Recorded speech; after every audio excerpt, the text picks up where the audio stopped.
March 1st, 2024, Friday of the second week of Lent.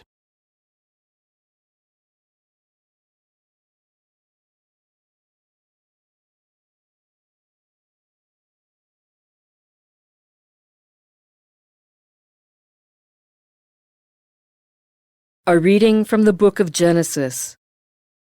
Israel loved Joseph best of all his sons, for he was the child of his old age, and he had made him a long tunic. When his brothers saw that their father loved him best of all his sons, they hated him so much that they would not even greet him. One day, when his brothers had gone to pasture their father's flocks at Shechem, Israel said to Joseph, "Your brothers, you know, are tending our flocks at Shechem. Get ready, I will send you to them." So Joseph went after his brothers and caught up with them in Dothan. They noticed him from a distance, and before he came up to them, they plotted to kill him. They said to one another, "Here comes that master dreamer. Come on, let us kill him and throw him into one of the cisterns here. We could say that a wild beast devoured him. We shall then see what comes of his dreams." When Reuben heard this, he tried to save him from their hands, saying, "We must not take his life." Instead of shedding blood, he continued, "Just throw him into that cistern there in the desert, but do not kill him outright." His purpose was to rescue him from their hands and return him to his father. So when Joseph came up to them, they stripped him of the long tunic he had on. Then they took him and threw him into the cistern, which was empty and dry. They then sat down to their meal. Looking up, they saw a caravan of Ishmaelites coming from Gilead, their camels laden with gum, balm, and resin, to be taken down to Egypt. Judah said to his brothers, "What is to be gained by killing our brother and concealing his blood? Rather, let us sell him to these Ishmaelites instead of doing away with him ourselves. After all, he is our brother, our own flesh."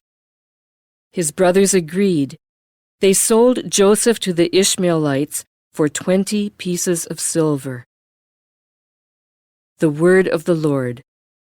The response is, "Remember the marvels the Lord has done." When the Lord called down a famine on the land and ruined the crop that sustained them, he sent a man before them, Joseph, sold as a slave. Remember the marvels the Lord has done. They had weighed him down with feathers, and he was bound with chains, till his prediction came to pass, and the word of the Lord proved him true.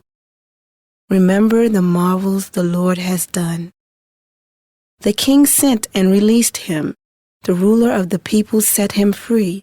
He made him lord of his house and ruler of all his possessions.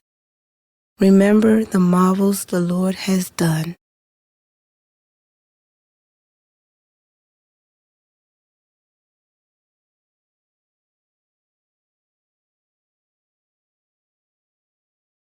A reading from the Holy Gospel according to Matthew.